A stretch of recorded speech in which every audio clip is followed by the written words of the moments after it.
'Cause I'm just a girl, little old me. Well, don't let me out of your sight. Oh, I'm just a girl, all pretty and petite. Hello, everybody, and welcome to a special spoiler podcast for Captain Marvel. This is on the Comics Kid 2099 channel, but I am not he. My name is Conner Nielsen, and joining is the man of the hour, the Comics Kid 2099. How you doing, Comics Kid? I'm doing fantastic. How about you, Connor? I'm doing really well. It's been a good few months. Yep. Same here. We haven't spoken since I guess Aquaman, which that came out in 2018, but we talked about it at the very beginning of this year, and so this is, I guess, technically the first superhero movie of the year that we're talking about. The first superhero movie of the year, period, right? I think so, yeah. Okay. Well, there was Glass. Oh yeah. Well, which told you time and time again that it was in fact a superhero movie. Right. I still have not seen Split because I remember you sending me a message about that, like, hey, do you want to talk about that? And I was like, I never did get around to seeing Split. And so, but yeah, I still want to see that because I remember when I saw the trailer for Glass and I was like, that looks really cool. And then I just, like this movie, it snuck up on me because early last week someone was like, hey, Captain Marvel did like the two finger guns. And I was like, oh yeah, I forgot about that. Because I'm the kind of guy I try not to watch trailers. I don't think I did see a trailer for this, I guess. And I saw, like today, I saw a trailer for Spider-Man Far From Home, but I try to avoid trailers if I can. And like with this movie, I guess we're just kind of getting into it. I knew like almost nothing about this going into it. And I enjoyed this movie. What about you? I thought it was good. I liked it. Why don't you tell us what it's about? So we start with this character played by Brie Larson. Her name is Veers, and she is part of the Kree Star Force. They are soldiers in a war against the Skrulls, who are shape-shifting aliens. And she ends up in this kind of stealth operation against the Skrulls, and then she gets captured by them. They start messing with her brain. She has all these memories that aren't hers, and so then she lands on planet Earth in 1995. And then starts finding out that there's more to this whole thing going on than what she at first realized. She meets Nick Fury, who is an agent of S.H.I.E.L.D., and then they start unraveling this whole plot shenanigan and finding out what's going on. And that's the non-spoiler plot synopsis, but we'll, of course, be doing spoilers in this podcast. But getting more into it, Connor, did you have any expectations about this movie? Not really. So there's like a controversy, I suppose, surrounding this movie. Maybe one of the most manufactured pieces of outrage that I've ever seen in my life surrounding this movie. Just embarrassing. And so I guess people didn't really respond to the trailers. They looked like movie trailers to me. I'm not a big trailer guy myself, so saw the trailer. I thought, yeah, it looked like a Captain Marvel movie. And then I watched it, and I was like, yeah, it was about what I expected. I would say in comparison to other recent Marvel origin stories, I guess the two that come to mind are Ant-Man and Doctor Strange. I like this more than those. Yeah. I And definitely. that's sort of. Oh, go ahead. Go ahead. I would say and it did feel like a Phase 1 Marvel movie to me, but not in like a bad way, because whenever I describe Ant-Man and Doctor Strange as they felt like Phase 1 movies, I kind of say that backhandedly. Like they look like Marvel's just sort of like, okay, we're more interested in setting this character up than like making a great movie. So we'll just kind of look back at what's worked in the past, take the old formula, dust it off, and then put it to this character. And I mean, this movie is very much following it and adhering to the formula, but there does seem to be a lot more energy towards the material on the page and not just the character this time around. So it did remind me, because when you're looking at the first phase of Marvel movies, like they were kind of forward-thinking movies in terms of like, we all knew they were building to the Avengers, and the Avengers like this dream we all had of a world where all these comic book characters can like jump in and out of each other's adventures and have crossovers and like hang out, and it was just this cool idea. And then finally happened, and we lived in that world. And then when we got stuff like Ant-Man and Doctor Strange, it did feel like, yeah, we're just kind of going to go back to we're kind of looking backward instead of forward. And when we were in phase one, we were looking forward, and this felt like an origin story that had its mind looking forward. And so that's why I say it sort of feels like a phase one movie. Like they're really excited about this character, the story they're telling right now, and where it's going to go. I think it has issues, of course, but it was an exciting movie to watch, even though and like how exciting and entertaining was this movie? I was able to have a good time, even though I thought the action scenes were kind of bad. So that's sort of where I'm at with it. Okay. And then do you watch a lot of, or do you read a lot of Captain Marvel comics? I do not. Okay. I think I have read absolutely 0 issues of any incarnation of Captain Marvel. Oh, okay. Well, I have read some Captain Marvel, but I don't think I've read any with Carol Danvers as Captain Marvel. And not so much anything against her, but before I realized it, it was just like, hey, she's been doing this for like, 10 years or whatever. Because I remember when I first started reading comics, she was more of a B and C-list character. Like she was with the Avengers, but she wasn't A-list enough to have her own series. And then suddenly it was like, she's got her own series and has had for a little while. I really enjoyed this movie. And like, comparing it to Ant-Man and Doctor Strange, I didn't really care for Doctor Strange, and I think part of that was Doctor Strange, for a time, was my favorite Marvel solo character, and there were just some things about that movie that did not line up with what I would want to have seen in a Doctor Strange movie. And then with Ant-Man, while I had a really good time with that movie, it also, it all has to do with your expectations, because I know nothing and care nothing about the character of Ant-Man in a comic, so the movie did what I felt like it needed to do. But I do think this movie, I think it deals with heavier material than Ant-Man. Ant-Man is about a father-daughter relationship, but ultimately it feels pretty light. And this, I think, is heavier, and I think handles that heavier material pretty well. I'm trying to think of where we should start with this, because like you said, it's kind of like a phase one movie, and I think in a way, yeah, but this kind of reminds me of Batman Begins, only in the sense that that's one of the, there's this term they throw around in like creative writing classes, and I'm assuming in movie making circles, in medias res, which is, I guess, Latin, and it just basically means start in the middle and then fill in your audience as you go. Most superhero origin stories don't do that. You look at like the Sam Raimi Spider-Man, and it starts with him being a scrawny little nerd, and then he gets bitten, and then he gets muscular, and then he puts on a costume. It doesn't start with him in costume, like picking up a guy and saying, I'm Spider-Man, and then you fill in the blanks. Batman Begins starts with Bruce Wayne in prison, and everyone is like, what's going on? And this starts with Carol waking up, and she's got energy coming out of her hands. And I was like, oh, cool. We're not going to have, 20 minutes of just kind of like ho-hum, let's get to the superhero stuff. Like, we're already jumping into the weird and wacky, and I was really excited about that. So it's a phase, it feels, phase one-y because it's an origin story, but I was happy to see that we're getting past the most boring parts of the origin. And now, like I said, I don't read a lot of Carol Danvers stuff, but generally any origin story, I feel like there's going to be parts where you're just going to be like, I want to get to the parts where she's shooting energy out of her hands and punching scrolls.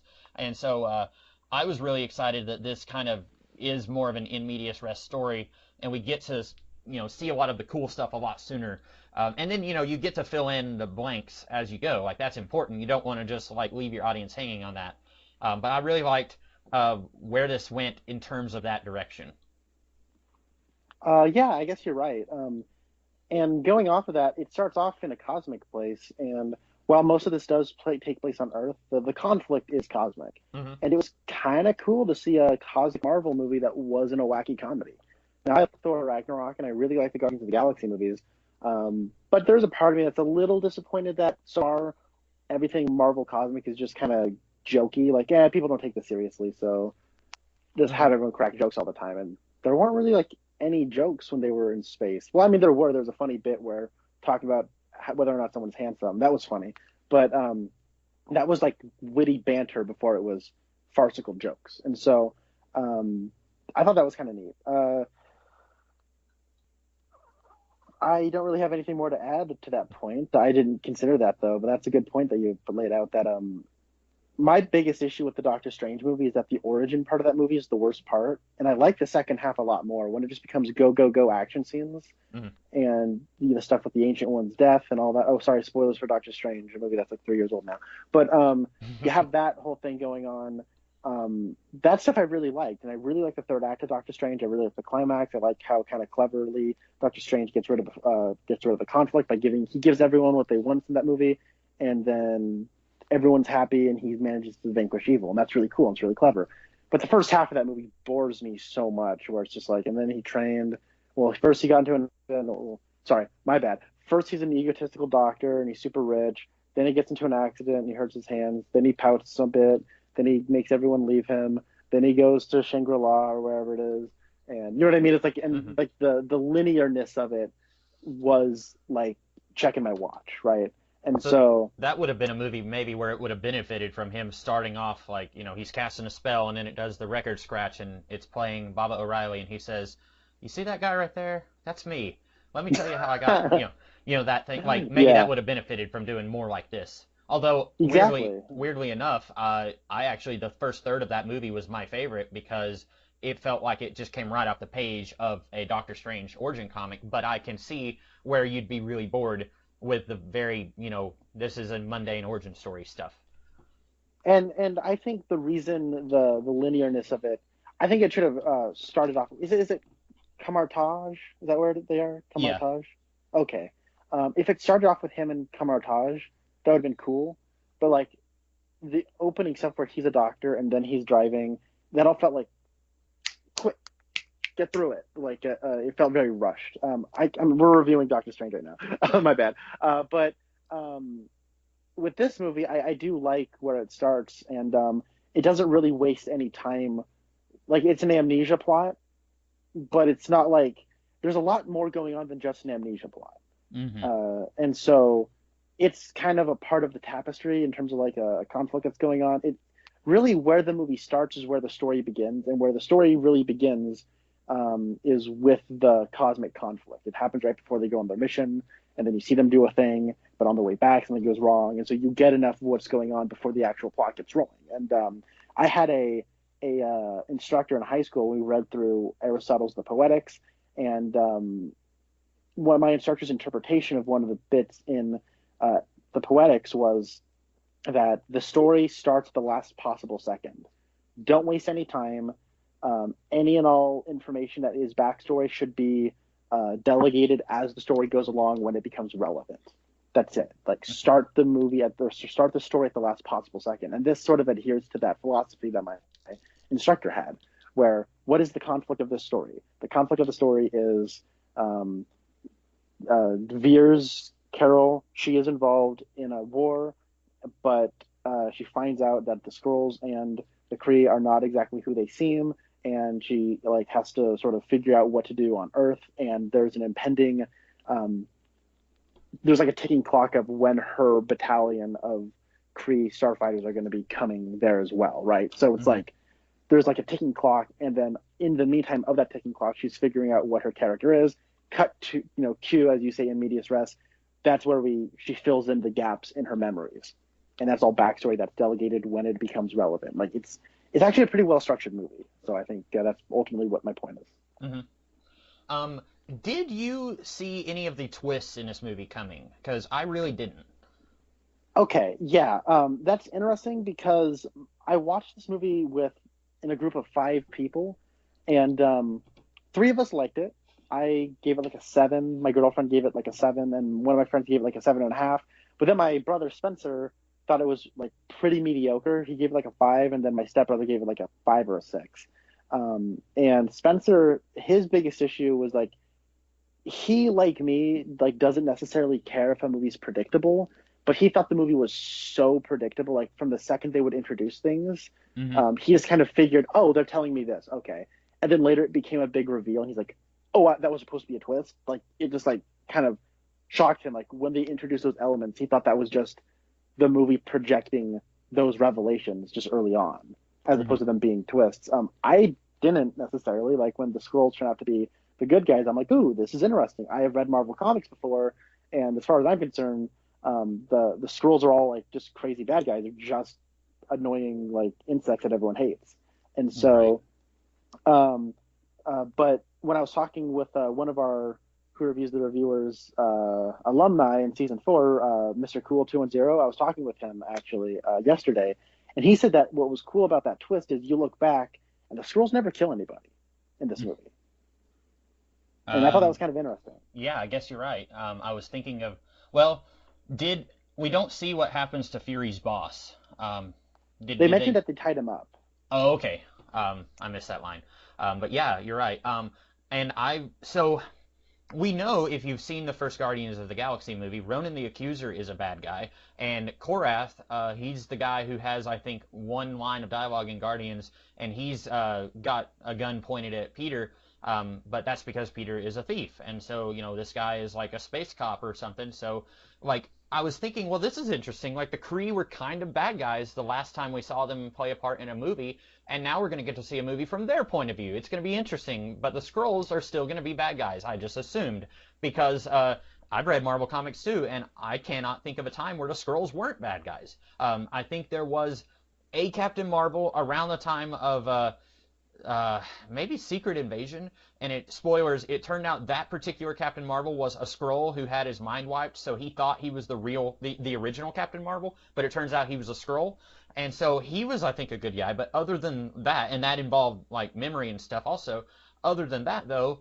most of the time the Skrulls are bad guys. And so I was thinking, well, maybe we're going to get like some morally gray Kree, but I figured we were going to have the Kree more or less as, if not like really good guys, we're at least going to get to see things from their point of view, while we're going to get new antagonists. But no, I really liked that this kind of turned the tables. And you would think, this being a prequel set in 1995, so it's like, 13 years before the MCU officially starts, you would think, being a prequel, it would be really hard to pull twists on us. Like, you're watching this, if you've seen a Marvel movie, okay, Nick Fury's going to lose his eye. Okay, this chick is going to be off-world somewhere because we never saw her anywhere in the Marvel movies before this. So some of that is projecting, you're going to see those plot twists, air quotes plot twists, coming because this is a prequel. But then some of it, I think, is executed very well. If I have to watch it again, and I will watch it again, that makes it sound like I don't like it, but when I watch it again, it's possible that I'm going to notice some of these, like, oh, okay, yeah, the Skrulls don't seem like and like, especially like with the Kree, the Skrulls have always been portrayed as bad guys in the comics, but the Kree have sometimes been portrayed as bad guys. So whenever they first started talking about the Supreme Intelligence and like, oh, this is a very dangerous thing to go and talk to the Supreme Intelligence, I just assumed like, okay, the Supreme Intelligence may be a bad guy, but then all these Kree soldiers are going to be good guys, or something like that. So I was kind of thrown off by the twist, and I really liked the direction that it went. It did kind of bum me out. I'm assuming that we're not going to see the Skrulls again in the movies, and if we do, I don't know if they're going to be bad guys or not, because I kind of like the idea, before this movie came out, a lot of people were making suggestions about, like, after Avengers Endgame, we're going to find out that a couple, like maybe Hawkeye is a Skrull, or maybe War Machine is a Skrull, or something like that, and that somebody's going to betray the team and be a Skrull.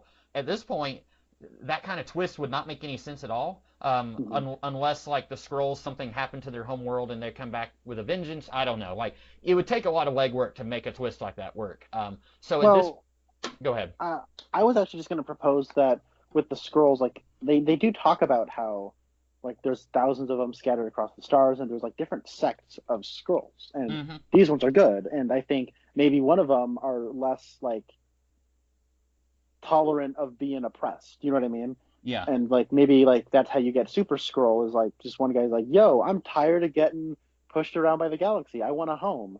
And then, the kind of Fantastic like Four Magneto. run into them. Sure, yeah, you can have, like, the Magneto of Skrulls and make him Super Skrull and bring the Fantastic Four into it, and yeah, I don't know. I think that's a decent way of taking it. But like you said, like, I think it's like making it like a big twist, like, and this person was a Skrull the whole time. Like, maybe that's not exactly a good way to do it, because this particular faction of Skrulls that we've been following, they just want to get away, right? Yeah. So I think that works. And I really like that idea, because the Skrulls being evil almost all the time in the comics, you tend to lose track of why they're evil. The Kree-Skrull War is a thing that's been going on like since the 60s probably, and I couldn't tell you for the life of me, like if you had a gun to my head, I would not be able to tell you why the Kree are fighting this war or why the Skrulls are fighting this war. And this movie provides motivations. The Kree are doing it because they're evil racists, and the Skrulls are doing it because they're tired of being oppressed. And so I like that this does something to kind of change that from how it's presented in the comics. Yeah, of course, being around comic books for X amount of years, I know that there is a Kree Skrull War. I never actually read it. Like, I know there's like comics like taking. Isn't there a comic book storyline called the Kree Skrull War? Yeah, it was in the late 60s, early 70s. I think I have the trade for it, but I haven't read it. It's Roy Thomas, I think, was writing it. It's a pretty big Avengers story, from what I understand. But it's still going on right now, though, right? Oh, yeah, yeah. As far as I know, it is. I know there have been ups and downs and bumps with the war, but yeah, there was a storyline called the Kree-Skrull War, but I think the two species are always at war with each other, as far as I know. And because this is a comic book, they're always going to be at war. Yeah, I think that's like a neat way of adapting it. One thing that I think is interesting about this movie is how a lot of the obnoxious controversy surrounding this movie is about like it pushing some kind of feminist agenda or whatever. And then you actually watch the movie and it's about immigration. Mm-hmm. That was funny to me. I'm sitting there and they're like, oh my God, we just got trolled. A bunch of people look like freaking idiots now because they don't know how to keep their mouths shut before they watch a movie. Mm-hmm. Well, I think there's always going to be sexists and racists, and I'm surprised. I mean, like with Black Panther, there were some people saying like talking smack about it, but overall, I think people were pretty excited about that movie. But with this one, people were just like you said before it even came out. They're like, well, this is why I don't like Carol because of I like Rogue, and it's like okay, but like watch the movie, like form an opinion after the movie comes out. I'm a big X-Men fan, and I like Rogue, but I watched this movie and I like this movie. So now if we ever do get a 5-10 years down the line, if they try to do a Rogue Carol Danvers thing in the movies, well then we'll talk. But right now, let's just watch this movie and have a good time. And oh man, like the feminist stuff.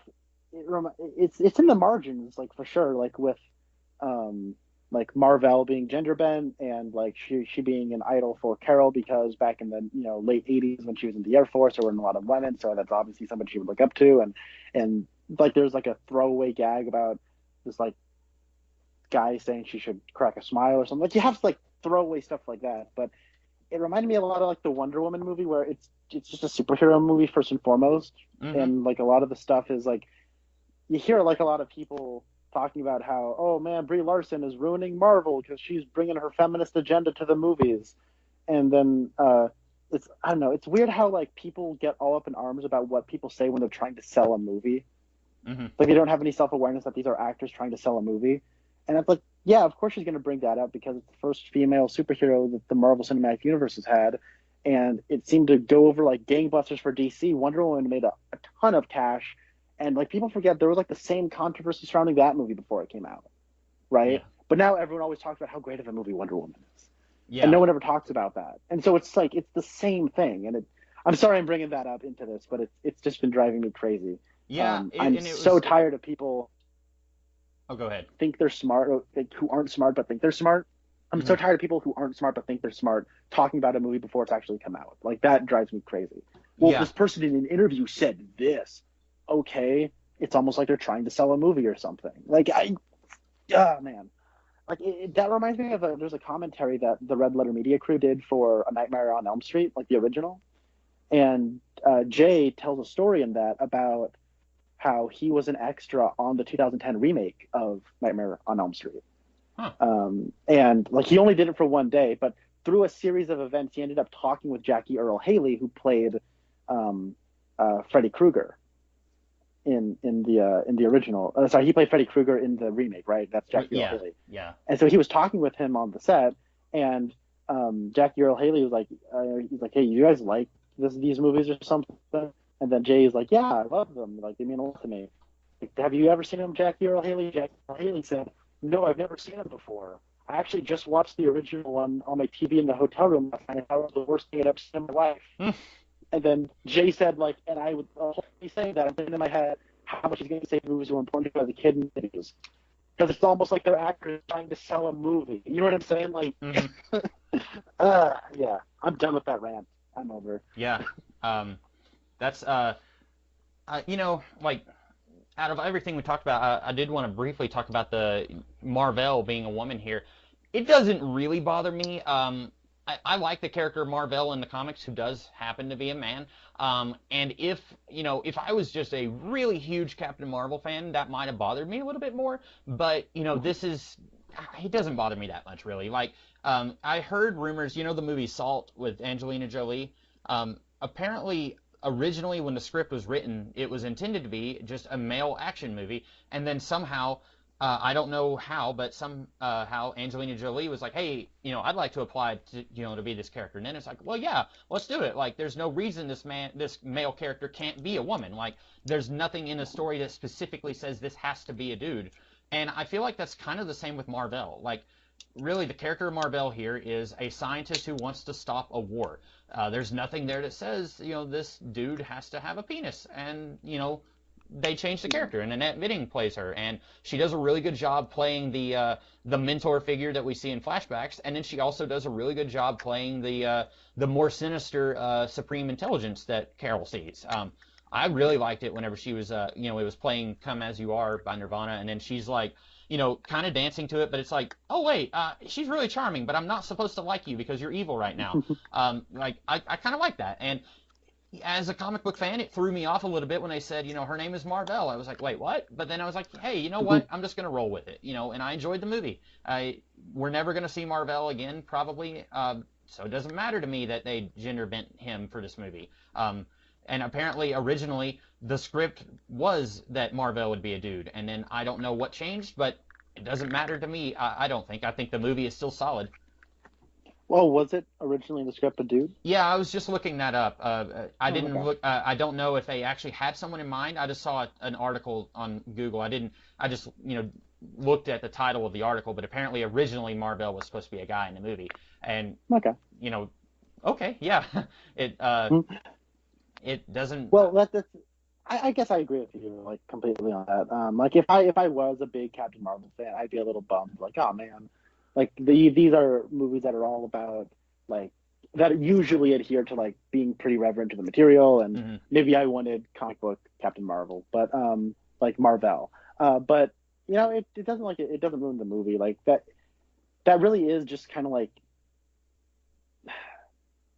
that character being named Marvel is just sort of like, that's just an Easter egg. Mhm. You know what I mean? Like, Yeah. it is just character who wants, like you said, it's just a scientist who wants to end a war. So now we're just going to attribute the name Marvel to it, and that's comic book reference. And so it didn't feel like, to me, like they were ruining a character. That did feel just more like a reference. Mhm. And so, I don't know.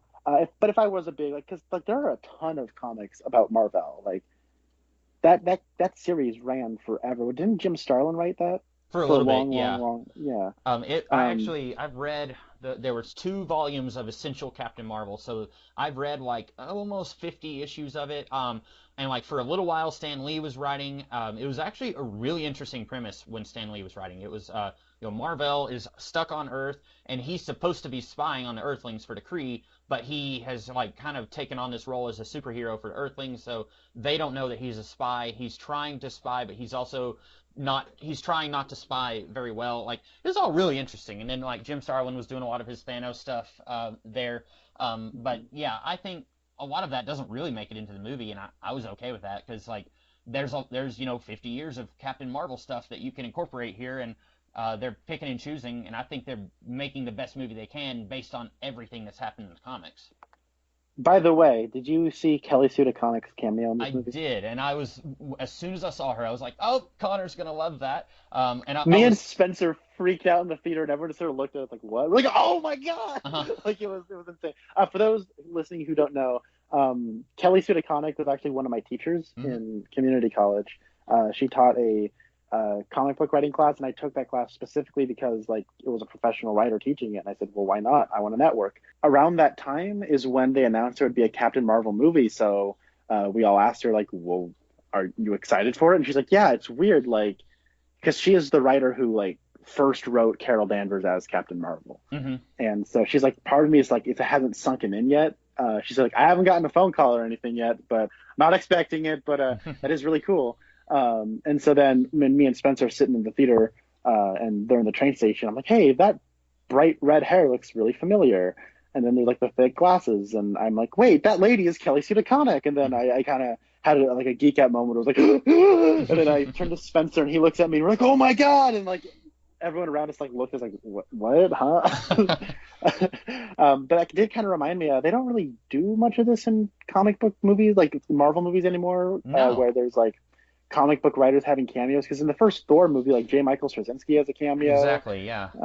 In the X-Men, we've seen Chris Claremont a couple of times. I think Lin Wein was in a movie, but like really outside of Stan Lee, you don't see cameos, and I don't know why. Like, I think that's a really cool, like, it's something that like people who, this is going to sound a little gatekeepy, and I don't mean it to, but non-comic book readers are not going to know who Kelly Sue DeConnick is, and that's fine. You can throw her in. It's not like it's going to cost you a lot of money to throw her in or throw J. Michael Straczynski in there, and nobody's going to know who that is, but we will, and that's a nice little reference for us. And I think that would be a cool thing for them to keep doing. Like, what's their next movie?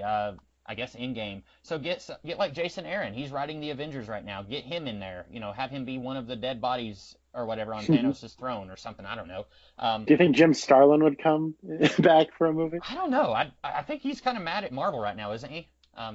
Yeah, but you know, Kevin Feige's a nice guy, and you know he writes nice checks, right? So yeah, we can hope. I think that'd be cool. Yeah, Jim Starlin's I think is a very recognizable face. Like, you'd instantly be like, hey, look, it's him. Yeah, so I was exactly thinking of J. Michael Straczynski, because I was like, other than Stan Lee, I think that's the last time we did something like this. Like, we didn't get to see, you know, Ed Brubaker, like, as one of the soldiers in Captain America or something like that. Like, I was trying to think of, like, a good, you know, or like a SHIELD agent on the helicarrier, something like that. Like, that would have been really cool. But yeah, I'm glad that they got to do that. I thought that was a really nice gesture for her, and it was a nice little reference for those of us who know what she looks like. So, did you like... Well, I was actually... Oh, sorry. Oh, you go ahead. I was actually just going to say, speaking of cameos and Stan Lee, how did you feel about the opening logo, the Marvel they did Stan Lee? I think it's okay. Is it tasteless for me to say I hope they don't keep it like that? No. Okay. Not at all. I hope they don't keep it like that. I think it'd be fine for like this movie, maybe for all of I heard he has 2 more cameos after this. Keep it for those 2 movies, and then don't keep that logo. I don't know. Like, I miss Stan Lee, but I don't have to, for the next, you know, however many years we're going to keep this universe going, I don't have to keep being reminded that he's dead. And again, I don't want to sound tasteless, but, you know, and also, like, I'm of this, like, weird, like, I have mixed feelings, because, like, he seemed like a really nice man, but also there were other people who co-created the Marvel Universe. Like, Gene Colan was one of the artists on the original Captain Marvel run, and, you know, I don't see anyone saying, rest in peace, Gene Colan, and, you know, or on, like, the Daredevil Netflix series, you know, Gene Colan was a huge part of Daredevil early on. So, like, I don't know. Then there's also, like, if Spider-Man Far From Home comes out and they don't have a thank you... Steve Ditko. To Steve Ditko. Yeah. That'll be it, because, like, even Spider-Verse did that, right? Right, yeah. And, you know, I think, like, because I went to work, and one of my coworkers was like, hey, I hate to say it, but Stan Lee died. And I was like, yeah, and also, so did a whole bunch of other people. Like, you know, where were you and Steve Ditko? And I didn't say this, because I'm not just a heartless monster, but I was thinking, like, you know, there are comic book writers dying all the time, and nobody cares about them. People only care about Stan Lee because he was, like, he was a face that people saw in these movies. And, like, it almost makes it seem, when doing the logo like that, almost makes it seem like, you know, this is the Stan Lee company, and everything we have is because of Stan Lee. And, again, like, I don't want to seem callous because he's dead, you know, someone's dead, but there's more to this than just what Stan Lee brought to the table. I agree with that, but I think even when, like, all those people were doing stuff, Stan Lee was still, like, the face of Marvel even back then. Like, he was the one, like, with all the energy and, like, you know, talking like a hustler, like, really selling those books and stuff. So I think I get why they did it. And like, he was a face that, like, people have recognized for decades, Hmm. not just the movies. I think there's an entire generation of people who know him from just the movies, and he's probably the only comic book writer anyone can name. And I Yeah. think a lot of that does come from him just working his tail off. And I mean, he of course has a complicated history, and he screwed over a lot of his co-creators and stuff. But like, I do think that like I get why they're doing it special for him, because I don't think Marvel Comics would be the name it is without Stan Lee. And I'm not just saying that as a writer, but I'm Mhm. also talking about that like as a face that has been energetically selling these books since like the 60s. I agree. His contribution wasn't so much his writing, although that was important. It was him as a showman. You're right. Yes, yeah. And like, I definitely agree that we would not have these movies if it wasn't for his ability as a showman. I also feel like we can acknowledge his contributions and also say, hey, Jack Kirby was really awesome. Like, we wouldn't Yeah. have Thor without Jack Kirby, or we wouldn't have the Captain America movies, with Arnim Zola. We wouldn't have that without Jack Kirby. I wish we could. I Uh, agree. I do agree. Yeah. yeah. So, um, But that being said, one last thing about Stan Lee. Maybe my favorite cameo of his is in this movie. really, I've never seen Mallrats, so I understood what the reference was. Like, okay, that's a line he has in the movie. For anyone who hasn't seen the movie, if you're still listening, he's on the bus and she's looking for a scroll to punch, and then he's reading the script for Mallrats. And He's going over his one line one from line. Mallrats. And so I haven't seen that movie, but I was instantly taken out because it's the same as in Age of Ultron, or no, Winter Soldier. In Winter Soldier, at the end of that movie, they're at Nick Fury's grave, and it has the Bible verse that Jules is reciting in Pulp Fiction. And that took me out of the movie when I watched that, because I was thinking, yeah, but does Pulp Fiction exist in this universe? And if it does Samuel L. Jackson exist in the same world as Nick Fury? Like, I'm a weird continuity nerd like that, so like, I start asking all these questions in my mind whenever they do something like that. And I get that. I do. Like, that stuff doesn't bother me at all. Mhm. Like, it's just a fun little self-referential thing. But like, you heard me just go on and on about how I don't understand shrinking and growing and teleportation stuff in our Ant-Man video. Uh-huh. So like, my mind kind of gets weird about specific things like that too. But I can understand why that was weird to you. But I thought it was great. Yeah, and I like, if you're gonna do a Stan Lee cameo, like, do one for the '90s. Like, that makes a lot of sense. I am still gonna ask the questions like, in the world of the MCU, in the movie Mallrats, like, are the characters still fans of like Captain America? Like, is that the only character that they're fans of? Like, yeah, or Ant-Man, maybe, I guess. I don't really think Ant-Man was a public character, but like, I'm asking because I've never seen Mallrats, so I don't know how much of Marvel was referenced in that. I know Kevin Smith is a huge Marvel Comics fan, but I don't know in that particular movie how much of Marvel is being referenced there. But it's one of those things, like, I will ask myself those questions, like, just The way I take it is like, he looks like the guy who wrote the Marvel or like Mhm. whatever, and I don't know, maybe it doesn't make sense. I know, but I just think it's a funny joke. It was. And it doesn't have to make sense to me. Right. Um, Speaking of funny jokes, I think one of my favorites was when Nick Fury and Coulson are chasing after Captain Marvel. She's on a train and they're in a car, and then suddenly Fury gets a phone call and Coulson is back at the Blockbuster, and he's like, "Where did everyone go?" I thought that was really funny. I think this movie, like you said, it's not just like laugh out loud funny. There were some funny moments though. I really liked it's a cat. It's not Hannibal Lecter. I thought that was really funny. I did like when they're talking to her friend Maria, and the girl Monica says aliens don't exist, and Nick says, "That's right, young lady, because if they did, we would want to keep that to ourselves." Like, he has some really funny lines in this movie. I think, Speaking of Sam Jackson, that de-aging effect was amazing. yeah, he looks. I don't remember what movie it is. He was in a movie, I think, with Sam Neill, which would have been around this time. He looks a lot like he did in that movie. Like that, it's I've complained about de-aging or recreating deceased actors, like we talked about in Rogue One. I think this is flawless. Like, he looks like they just plucked Samuel L. Jackson out of 1995.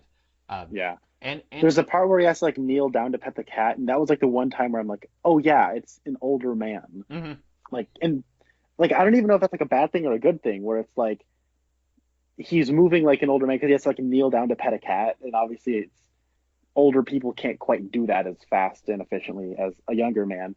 But like Mhm. the illusion was so good that when I was like, oh, why is he moving so slowly? I'm like, oh, that's right, because it's Sam. Oh my god, that's right, he's not young. Like it was a weird trip of a moment for me. And it's like I think Clark Gregg, that de aging isn't that great.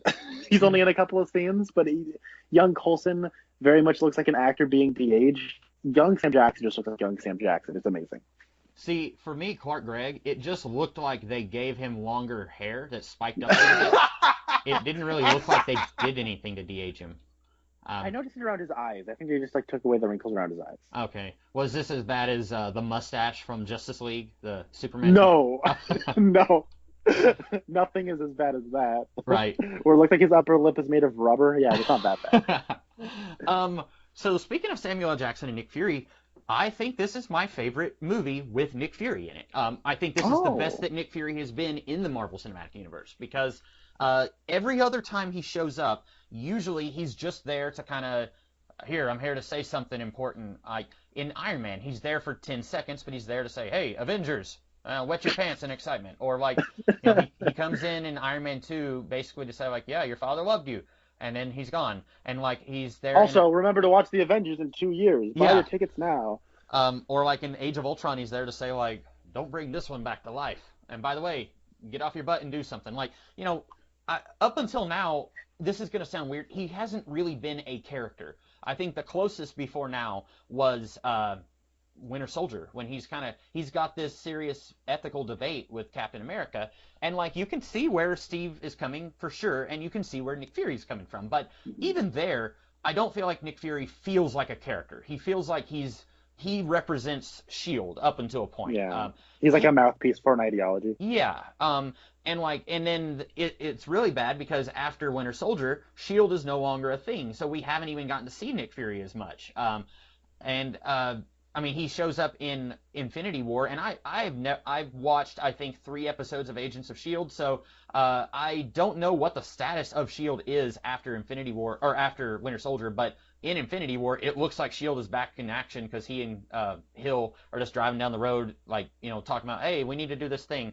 But I do like here that he actually has like he's got more screen time than he's ever had in any of these movies. I think, with the possible exception of Avengers, I'd have to go back and like really rewatch. But I feel like he feels like a real person here and not just like the representative of Shield. I get that. Yeah. And it looks like he's going to have a pretty big role in Far From Home, which has got me pretty excited for that. Yeah. Can I tell you my theory about that? Yeah, because I have a theory for Endgame as well. So why don't you tell me your theory for Okay. Far From Home? Well, my theory, not a spoiler because I haven't seen the movie, obviously, but I think maybe that's Mysterio trying to trick Spider-Man into doing something for him. I don't know, but Okay. I don't know if that's actually going to be Nick Fury, but I guess we'll see. It may actually be Nick Fury, but that's my possible theory. We'll see. But yeah, the what's your theory for Endgame? You want to talk about that now or later? Let's do it later because we have a movie to talk about. We Right. haven't really talked about this movie yet. Uh, so let's see. I don't think I've talked about Ben Mendelsohn yet. Ben Mendelsohn plays like what's his name, Talos, the main scroll. hmm I kept wanting to call Um, him like tacos, and I was like, no, that's just an alternate interpretation of tacos. Like, but yeah, this is uh, my favorite Ben Mendelsohn role. um, Look, I know they really want me to like Captain Marvel and Brie Larson, and they want her to be the runaway character and all that. And the mistake is you cast Ben Mendelsohn, and hmm I'm gonna love him no matter what. And he is so good in this movie. He is funny, and he's able to give an earnest performance under pounds of prosthetic and makeup, and hmm it's like actually a good performance. And the Skrulls look really good. And I was just really taken aback. And Ben Mendelsohn looks like he's having a blast. And like you have like one of those. It almost feels like when Ben Mendelsohn is Nick Fury's boss, and he's just like a guy with glasses. That almost feels like a joke as opposed to, oh, the actor didn't want to wear any makeup, so he's just making himself look like the actor.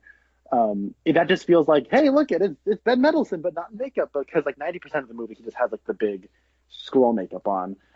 But I loved him. He might be my favorite Marvel villain, but he's not really a villain. I don't know. I just love him. I love him so much. So I'm only familiar with him really in all these like in The Dark Knight Rises and Rogue One. I still haven't seen that Robin Hood movie that I'm sure was just, an absolute delight. Well, let me tell you this. I would have gotten. I've seen Robin Hood 2018, and it was amazing.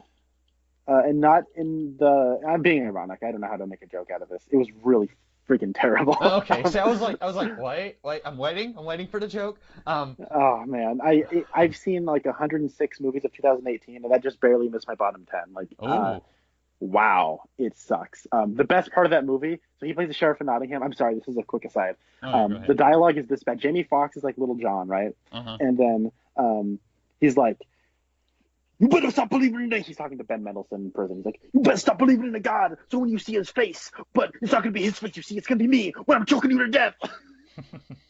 And then at the end of the movie, like he's choking Ben Mendelsohn with a bunch of chain. He's like, "See, it's not God, it's me. I'm killing you."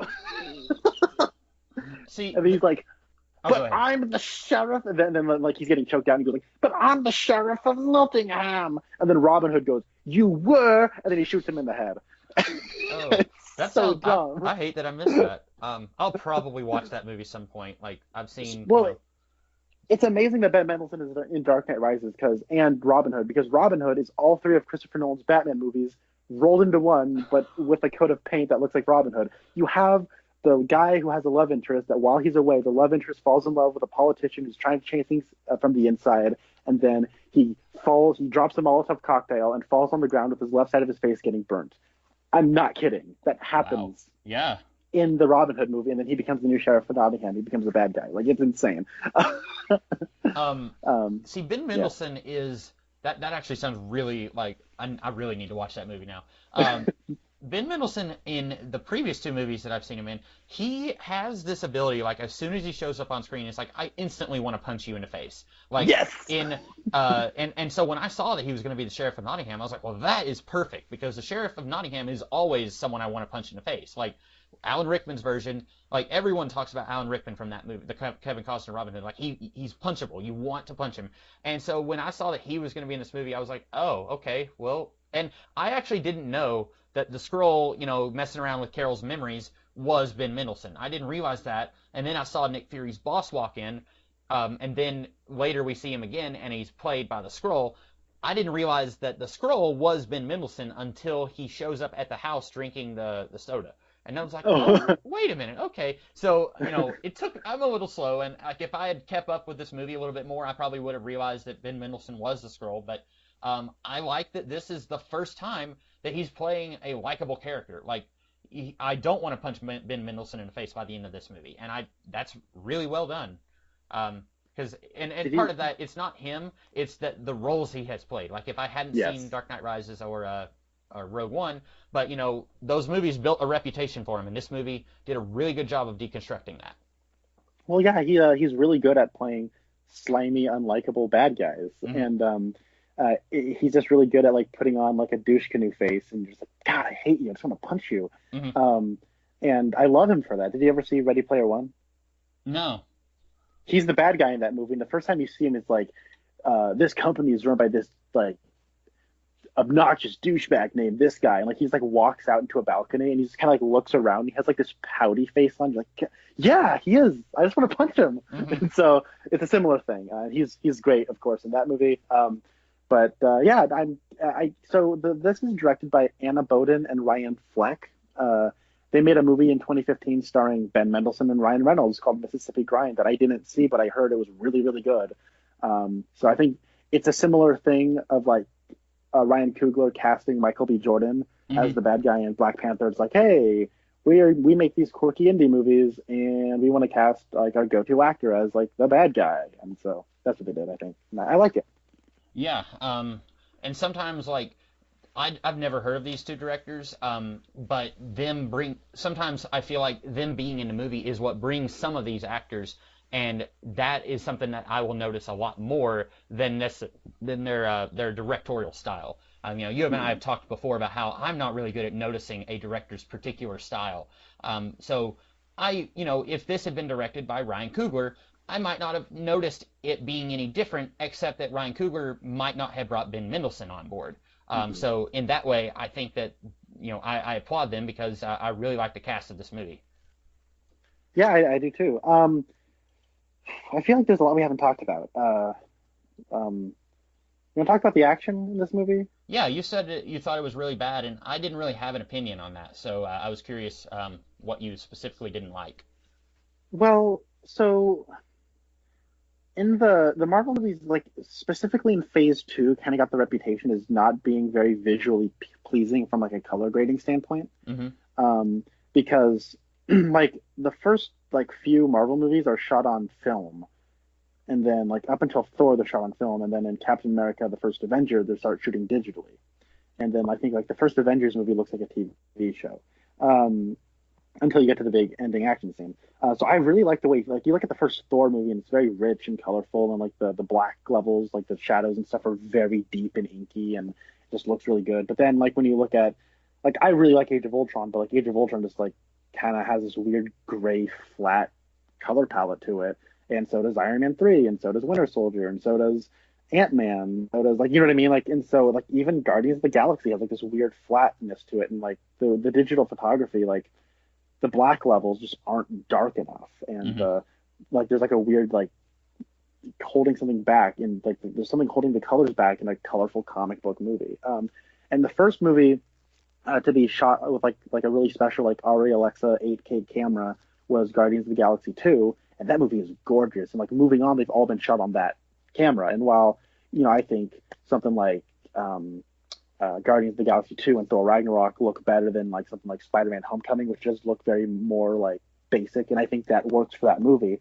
When you get to this movie, like they're fighting like early on when Carol's fighting a bunch of people, like a bunch of squirrels on the ship, when she has like her fists are like cuffed off. There's like this weird like dullness to everything. It kind of looks like Solo, like where there's like a bunch of dust in the air. You can't really see anything. There's like a weird dullness. It looks like a Phase Two movie, and Hmm. like I don't know, like and then I think a lot of the shot setups are not exactly exhilarating or exciting. And when they have to edit all the footage together, it's like a bunch of static shots that don't really excite you, kind of choppily cut together. And so I thought that I got a little confused as far as the geography was concerned, and it struck me as directors who aren't used to shooting action. It's like, ugh. And like when we get that scene on the subway, when it's like the word I would use to describe that scene, like if I were to like read that script, I would say it's supposed to be urgent. Okay, we Hmm. got Carol. She has got to get this scroll. That's her mission. That's what she's got to do. And then on the ground, you have Sam Jackson and Phil Coulson, who's a scroll, like in a car, and they've got to chase that subway because that's the person is on that subway, right? So it's like a dual chase scene, so to Hmm. speak. Um, but the way the cinematography kind of captures the action is it's like, okay, there are people fighting on the subway, and now we are going to pan over and you see the car. Like you don't register as that subway is going fast and that car is going faster to catch up with it. It just kind of registers as, okay, there's the subway, okay, there's the car. And that's it. Like it feels a little laid back and it doesn't feel urgent, which I think that scene was really trying to feel. So and then even at the end when she's taking on all the like the warheads that are coming down, it's like she just kind of like pushes it into another one, and then they all blow up, and you get this kind of pretty composition where it's all in profile, and you're like, okay. Hmm. And so I was underwhelmed by the action, and then like early on when she's fighting Jude Law, again a lot of those static shots that don't have a whole lot of fluidity to it, and I feel like that's a thing that's kind of showing off how strong and like good at fighting he is, but it just felt like two people just kind of sparring just cause. I'm like, yeah, whatever. So Um, I was reading trivia about this movie before we recorded, and it said that the directors were specifically inspired by 90s action movies to try and make this feel like it belongs in the middle of 1990s. So I guess my question is, what is your opinion of 90s action movies, and do you think this has got the same problems or concerns that those movies have? well, 90s action, like they reference like True Lies in this movie, and Right. you think of, like when I think of 90s action movies, I think Terminator 2, I think True Lies, um, like Last Action Hero. Those are all Arnold Schwarzenegger movies, but like there's a bit of like a polish to them, and there's a bit of a but like they're still kind of gritty, but they're polished. Like it is a like a midpoint between the 80s and the 2000s. They have a very certain aesthetic that I can't really describe. And Mel Gibson made a few action movies in the 90s as well. This doesn't really feel like that because it does feel a little too lax. In like True Lies, when the action scenes happen, it's like, bam, it's a James Cameron shooting an action scene and they hit. And like there's a they might not be, when they're not urgent though, you still feel the impact of it. And I think if they wanted to go for a 90s action movie, they should have, like the thing about 90s action movies, they're all about the action. And they're kind of dumb, and they're all about like big special effects, but they were done like mostly practical at that point. And this one, they're not. So I don't know. I guess if that was like their intention, then I don't think they really succeeded. But I also feel like, well, it's a cool idea. Most of the movie is not an action movie, and I think when the movie remembers, oh yeah, we're a superhero movie, it's supposed to be an action movie, then that's actually when it's at its weakest. I prefer when it's just a lady trying to find out who she is, and she has to team up with this wacky shield agent, and they hang out and they have some jokes, and that, you know what I mean? Like I like that stuff more than the action scenes. Yeah, I agree. Action movies generally aren't my favorite thing, so when I saw that on the trivia on the Internet Movie Database, I was kind of like, I don't really know what you're talking about. I'm glad that this is, I would say, smarter than your average, air quotes, action movie, because I agree. You know, action is not why I come to these movies. I obviously want to see some amount of explosions and punching and chase scenes when I watch a superhero movie, but I also want to see a quiet moment where you get to see them, like you said, you know, she's trying to find out who she is, and she's, you know, sharing these bonding moments with these people. That's the stuff that I'm really engaged with, and so I am glad it's not exactly like some of those movies, like, you know, Lethal Weapon or something like that. I've never seen a single Lethal Weapon movie, so I'm talking out of my butt entirely here, but when I think of like dumb action movies from the 90s, that's kind of what I'm thinking of, and I'm glad it's... Okay. Oh, sorry. Oh, no, I was just okay. finishing up what I was saying. I was pretty much done. Well, yeah, there are great stuff. You know, you have your Lethal Weapons, you have your True Lies, you have, you know, your Samurai Cop. This movie isn't those. That's fine. Oh, that was a joke. I was referencing Samurai Cop. Have you seen Samurai Cop? No, but is that, you know, we mentioned Red Letter Media earlier. Did they do a thing on Samurai Cop at one point? Oh, they did. I own Samurai Cop. Oh. It's so bad. Yeah, I haven't heard hilarious. anything good about it. Have you seen scenes from it? I think so. If it's the one I'm thinking of, I saw the video that Red Letter Media did about Samurai Cop. Oh, okay. If it's the one, it's got one of the best. It's got one of the best monologues in history. So, I guess my joke bombed. Sorry, guys. Let's talk about a movie that didn't bomb. It was called Captain Marvel. So how did? I guess one thing I'll talk about. I guess let's talk about the character of Captain Marvel. I thought it was really cool at the end when, like, you have it's like shot like a western, and Jude Law gets out of the spacecraft, and she's like, "All right." He's like, "Okay, let's do Chekhov's like fisticuffs. Let's do it. All right, let's." And then she just, and I'm like, and I'm watching the movie. I'm, please just shoot him with your laser beam. And then she did, and I'm like, good, because the reason I like that is because it's all about her finding out who she is, and he was the person who was like keeping her as someone else. And so if she was going to do things on his terms, I feel like that would have shown a lack of growth on her part, and it would kind of take away a lot of what she discovered about herself. Yeah. But when she like zaps him and is like, I don't have to prove anything to you. I'm like, yeah, you don't. Like, he's just some guy who like exploited you. Take him out on your own terms. Shoot him with a laser beam. And she did. And she like put him inside the spacecraft, said, tell him I'm coming. Sequel's on its way, baby. And then send him off to space. It kind of reminded me of Indiana Jones when you got the guy with the sword and he's swinging around all fancy and then Indy just shoots him. Oh, yeah. But so speaking of, you were calling Jude Law like the guy who just exploited her, and yes, I agree. But I liked their chemistry. I was really I was hoping that we would have him be a little bit more conflicted about trying to kill her at the end.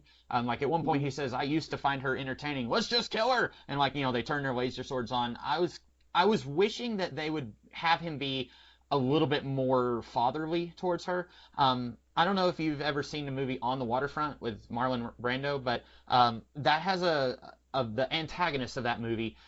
He is kind of a father figure towards Marlon Brando, and so even though he's a bad guy, you still get this mentor type figure. You still feel that relationship between these two in that movie. And I was really kind of hoping we would have something like that here because, I really like their chemistry. It's a non-romantic platonic chemistry they have at the beginning of the movie. I really liked it. And like I said, I did not know that he was going to end up being the bad guy here.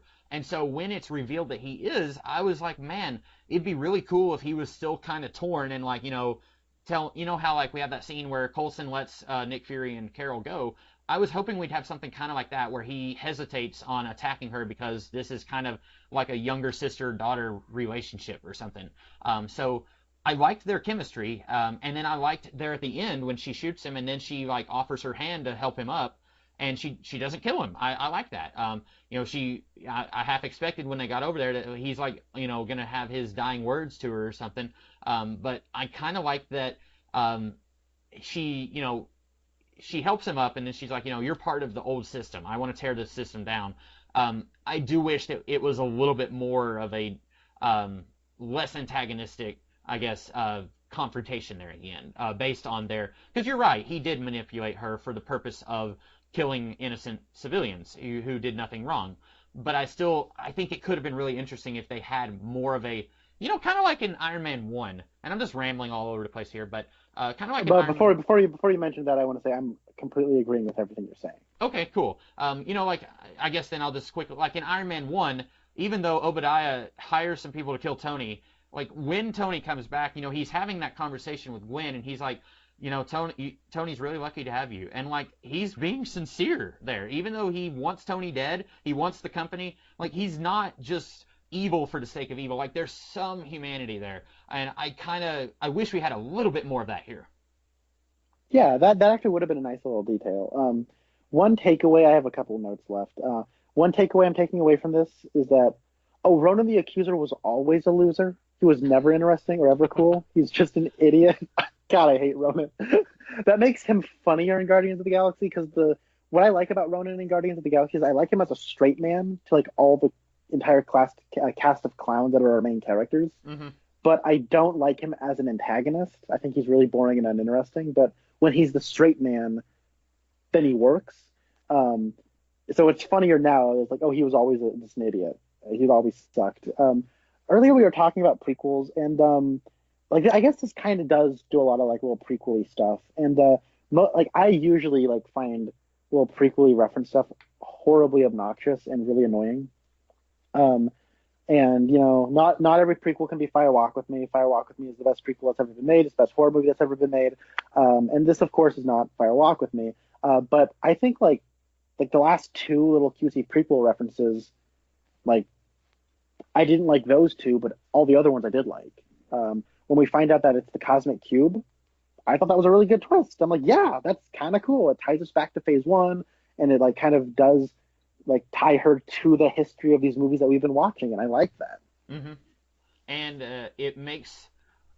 I feel like it makes sense because, of course, an alien would find the cube. Like, humans were looking for 50 years and weren't able to find it. Like, that makes a lot more sense that an alien did find it and then handed it to the humans. Well, didn't Howard Stark find it at the end of First Avenger? I didn't think he found it. I thought they were just saying he was looking for it. I could be wrong, though. I thought they were looking for Captain America. Then while they were looking, they found the cube, and maybe that's how like the U.S. military has it, and then in this movie, this is how S.H.I.E.L.D. gets it. So. It's been a little while since I've seen the first Avenger, so I could be wrong. In fact, let's just go ahead and say I am, just to be safe. All right. And then, I like a lot of the little references. The two I didn't like, I mean, I got a dog on it. Everyone else's. Nick Fury losing his eye was just so dumb. To quote my good friend Brandon, who I watched it with, he said it was like the movie turned into Solo, a Star Wars story for 5 seconds. And then, I don't know how I feel about the Avengers getting their name from Captain Marvel. Like, that seems like, see, she's really tied to the history of these movies. Like, no. The Cosmic Cube was good little subtle tying these together in like in a franchise way. Mm-hmm. That feels like, no, she's such an important character that the Avengers are named after her. Like, it's a bit much, movie.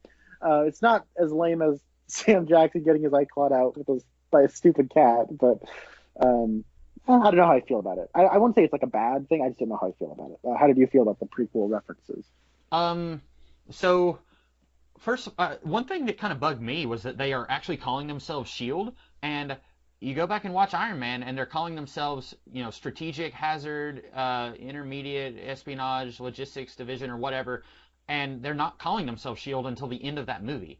And I don't know, like, that's just gonna bug me. And like a friend of mine, he was like, well, technically that was just a joke in Iron Man. No, I think that they were calling themselves Strategic Hazard, whatever. And so here, when the first time Nick Fury says, official Shield business, back away, I was like, no, don't do that. Just call yourselves Strategic whatever. And also he said official really weird, but so that was my one thing where immediately in the theater I was thinking, I don't like that. But also it's a mouthful. I'm fine with it. Yeah, it's fine. I'm honestly fine with it because it's like you have to eventually retcon that. It's like because when you're making Iron Man, it's like you're trying to create a universe as it's happening, and it's like in my mind you can stretch that. Yeah. So I think it's fine. So the other things, let's see, the eye thing. Okay, I wish it was something a little cooler than an alien cat scratching his eye, because in Winter Soldier he says that he trusted someone and that's how he lost his eye, and that's not real. I'm glad you brought this up. I'm so glad you brought this up because this is what I was going to talk about. So continue. Well, that's not really what happened here, because and I thought, oh, cool, like early in the movie his boss says don't trust anyone. I was like, oh, sweet, yeah, we're gonna have the scene where he loses his eye because he trusts someone. No, he's just like picking up the cat and like, oh, who's a good boy, and then it scratches him in the eye. And I'm torn because I really like the scene later where Coulson says like, oh, so, and he's describing this like really awesome Jack Bauer situation where Nick Fury refuses to give any information and loses his eye, and I thought that was a funny scene, but no, it was just a really dumb way for him to lose his eye. Yeah, because in Winter Soldier it was cool because that's like where we really built a lot of his character, and this is like the kind of retconning where if I'm fine with them just calling Shield, even though that's what, like they were just calling it Shield for the first time at the end of Iron Man 1, I'm fine with that sort of retconning. This is the kind of retconning where I feel like it's taking away progress from a character that we progressed in like a really good movie, Mm-hmm. Like in Winter Soldier, he says, like, I trusted somebody and I lost an eye. And then later, he's like, if you want to get one over on me, you got to keep both eyes open. And he takes off the eye patch, and you're like, I didn't. But like, into like that's like the retinal scan that he needs for like the super, super top secret table turning information, right? Mm-hmm. And then it's like you kind of get the impression that the reason he has that super top secret table turning sort of information override is because he trusted somebody, and like that's the impression that I got from a story level about, you know what I mean? Like he says, when I trusted somebody, I lost an eye. That causes like there's a significant symbol attached to that eye, right? And it's a blind eye, and it's like there's like stuff going on there thematically and like with symbolism and stuff. And then this one just like retroactively make that a lame joke. Like now when I watch Winter Soldier, it's like I trusted somebody and I lost an eye. I'm like, is he like joking? Is it like one of those things where he's like referencing an inside joke to Captain America, but Captain America doesn't know it's an inside joke? Mm-hmm. Like, I think that's kind of honestly taking away a little bit of progress and what I found interesting about Nick Fury in a previous movie. So, yes, I don't like that. Yeah. So, and honestly, before the cat scratched him, I was thinking, oh, they're probably not going to show him lose his eye. It's probably a separate adventure that's not connected to this, and I would have been fine with that. I probably Me too, yeah. I would have been a little disappointed we didn't get to see it happen, but I would have been fine with it. Ultimately, though, we get to see it happen. It's a really silly thing because it's a sentient being that has agency, and then it just decides to scratch Nick Fury in the eye. Because I guess, I don't know. I did like all of Nick Fury, like, oh, who's a good boy? I did like all that. I thought that was really funny, and it kind of, like I said earlier, it treats Nick Fury more like a human being than we've ever seen him before. That he likes this cat, and like he's petting it, and Captain Marvel's just like, leave me alone, cat. So I did like all of that though. Yeah, and I'm conflicted about the cat. On the one hand, like the big payoff where it's like this big scary like monster, like it's a funny gag, but it's really just there for like plot convenience because then it's like when we need the characters to get captured, the cat's just conveniently full and doesn't want to eat anymore. Like, oh, okay. And I also don't like cats, so. Oh, yeah. I do like cats. I'm so- sorry.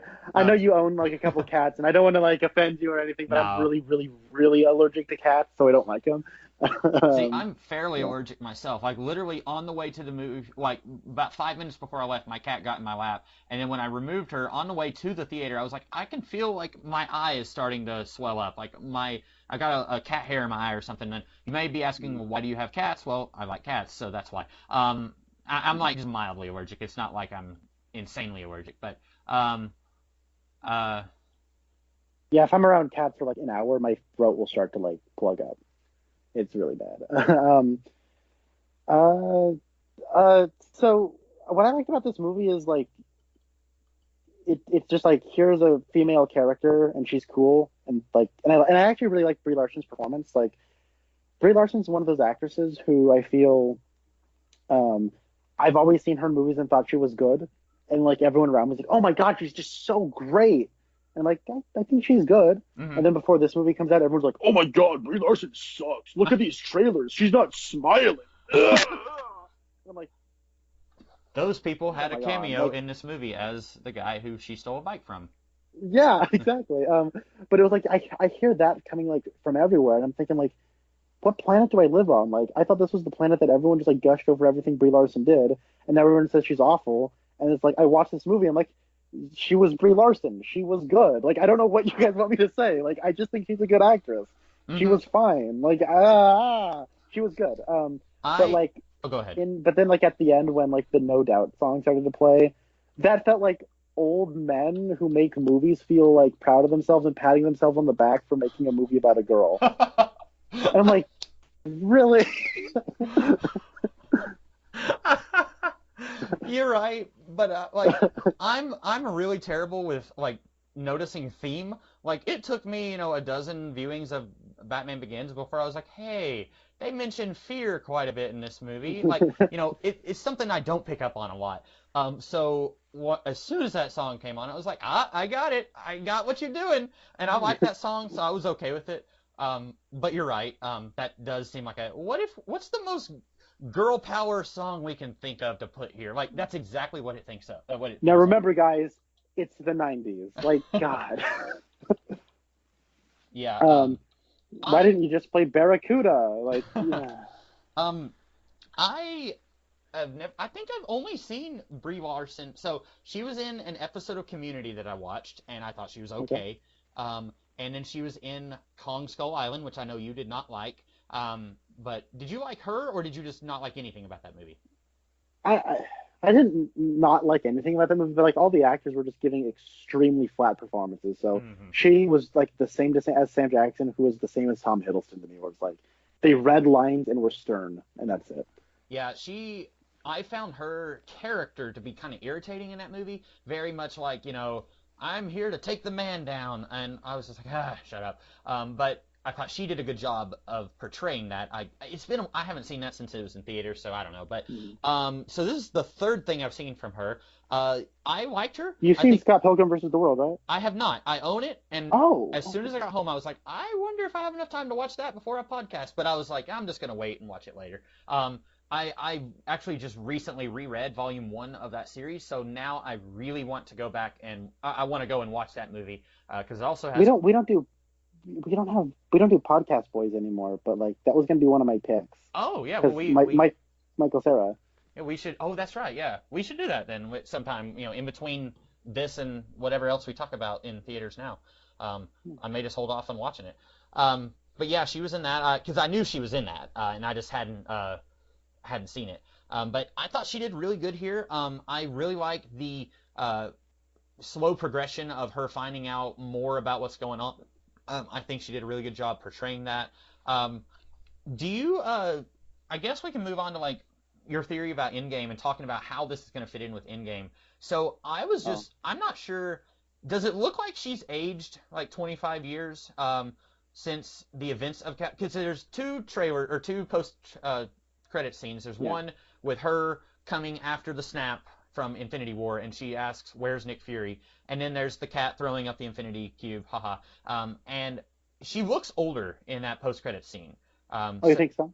I thought so, but it could just be that her hair is a little longer and maybe like has looks a little scraggly.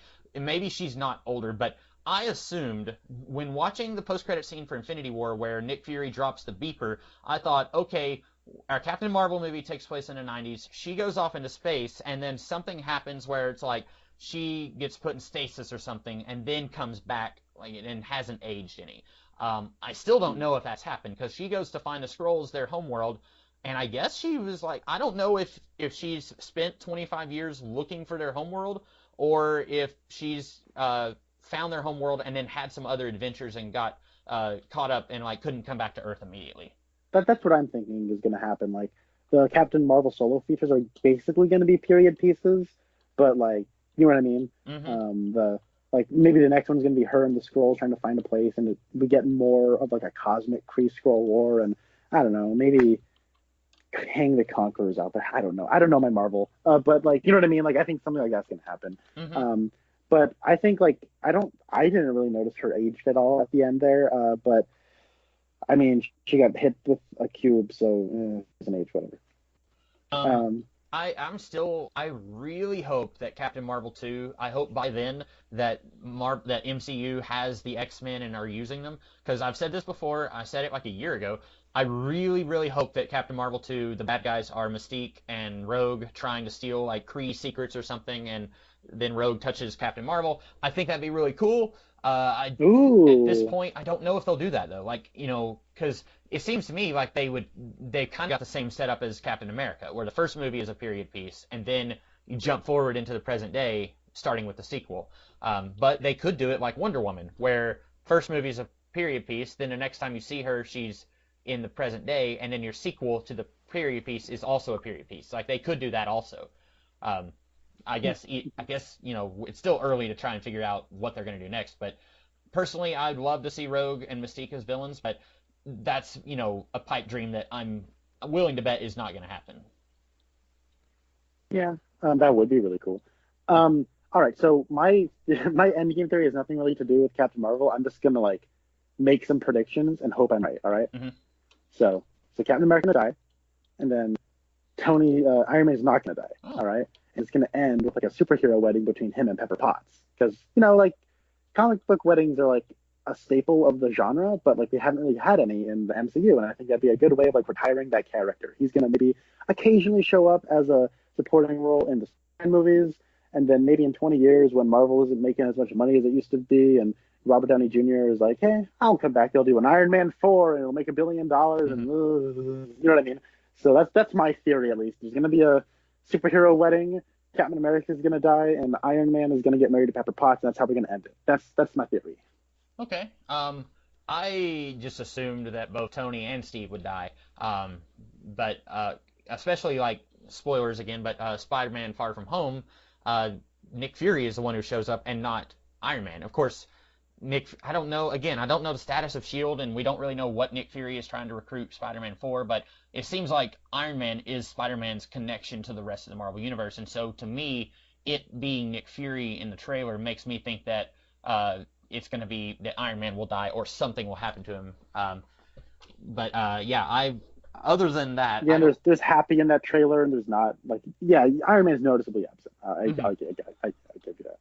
Happy's maybe hitting on Aunt May, because everyone hits on Aunt May in the MCU. I'm still like, I know I had a couple friends. I had one friend who was like saying that basically the reason he wanted to come see this movie was to see what it's going to do for like how it's going to connect to Endgame. I was thinking like, yeah, you know, like I'm excited for Endgame, but I watched this movie because I want to watch a Captain Marvel movie. Like, it's kind of like before the first Avengers movie came out, I remember people saying, and I feel like they were rightly saying this, that, you know, some of the Phase 1 movies were more just building towards the Avengers and less their own movie. Like, I still to this day wish that the first Thor movie had been entirely set in ancient Asgard. I think it would have been cool if they had slowed down a little bit and had Thor, the first movie, just all be like a Lord of the Rings type movie.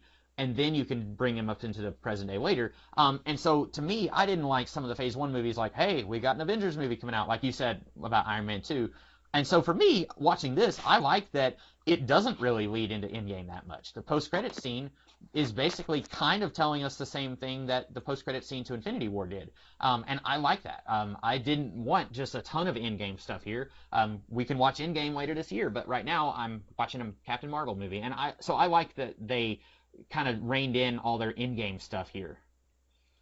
I agree. Yeah, it's like we'll watch Endgame in like 6 weeks. Like we like it's not that far off. I do got to get going pretty soon. Any last thoughts you had? No, I like the movie. I'm not really good at giving like a rating on these kinds of things, but I thought it was pretty good. What do you think on this Captain Marvel sequel? Do you think it's going to be a period piece, or do you think it'll be set in the present day? I think it'll be like a period piece, but it'll be in space, so it won't really matter. Yeah, I think it's going to take place before Avengers Endgame. She's going to be helping the Skrulls do their thing. Right. What's the next movie? I am so excited for Shazam. Like, I can't believe how excited I am for this movie. Yeah, I'm not a trailer guy. I'm really not a trailer guy. I think you know this about me, but those trailers have got me going from, I don't even think this movie's actually going to have to, I really want to watch this movie now. I can't remember the last time a trailer did this for me. Yeah, that's coming out April 5th. I am going to watch the Detective Pikachu movie. So I don't know how big of a Pokemon guy you are, but we could talk about that when it comes out, and it is coming out in May. So the next movie is going to be Shazam, and then you said Avengers Endgame is coming pretty soon. It's at the end of April. I think it's April 25th. Okay, 26th. Yeah, so it'll be Shazam, Avengers Endgame, Detective Pikachu. So yeah, we'll probably be doing podcasts talking about all of those. So in the meantime, and then we might try and see if we can squeeze in a Scott Pilgrim one maybe. Would you be down for that? A bonus podcast boy type thing? The podcast boys, the return for Scott Pilgrim. Let's do that in like, I don't know, maybe like July or August or something. Yeah, that'd be nice. That sounds good. Kind of give us we'll take a little bit of a break whenever we're not talking about all these superhero movies. So yeah, until then, I think that's all we have to say here. So unless you have any final thoughts. I enjoyed this movie. Check it out. Yeah, I agree. So I will.